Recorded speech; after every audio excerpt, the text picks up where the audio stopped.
ಆಗಿದೆ, ಕಲಸಿದ್ದೆಲ್ಲ ಆಗಿದೆ. ಕೊತ್ತಂಬರಿ ಸೊಪ್ಪು ಹಾಕ್ತಾಯಿದ್ದೀನಿ. ಕೊತ್ತಂಬರಿ ಸೊಪ್ಪು ಹೇಳಿರಲಿಲ್ಲ ನಮಗೆ ವೀಡಿಯೋದಲ್ಲಿ. ಕೊತ್ತಂಬರಿ ಸೊಪ್ಪು ಹಾಕಿ ಕಲಸಿದ್ರೆ ಟೇಸ್ಟ್ ತುಂಬ ಚೆನ್ನಾಗಿ ಬರುತ್ತೆ. ಆದಷ್ಟು ಹೆಚ್ಚಾಗಿ ಸೊಪ್ಪುಗಳನ್ನ ತಿನ್ನಿ, ಹಣ್ಣುಗಳನ್ನ ತಿನ್ನಬೇಕು. ಆರೋಗ್ಯಕ್ಕೆ ತುಂಬ ಒಳ್ಳೆಯದು. ಜಂಕ್ ಫುಡ್ ಬಿಟ್ಟು ಮನೆಯಲ್ಲೇ ಆರೋಗ್ಯವಾದ ಪದಾರ್ಥಗಳನ್ನೆಲ್ಲ ಮಾಡ್ಕೊಂಡು ತಿಂದರೆ ಚೆನ್ನಾಗಿರುತ್ತೆ. ಆಗಿದೆ, ಪ್ಲೇಟಿಗೆ ಸರ್ವ್ ಮಾಡ್ಕೊತೀನಿ. ಈಗ ರುಚಿಕರವಾದ ಮಾವಿನಕಾಯಿ ಚಿತ್ರಾನ್ನ ಹೇಗೆ ಬಂತು ಅಂತ ಟೇಸ್ಟ್ ಮಾಡಿ ಹೇಳ್ತಾ ಇದ್ದೀನಿ ನೋಡಿ.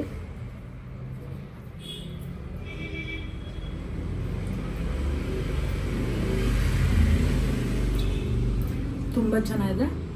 ನೀವು ಮಾಡ್ಕೊಂಡು ತಿಂದು ಹೇಗೆ ಬಂತು ಅಂತ ಕಮೆಂಟ್ ಮಾಡಿ.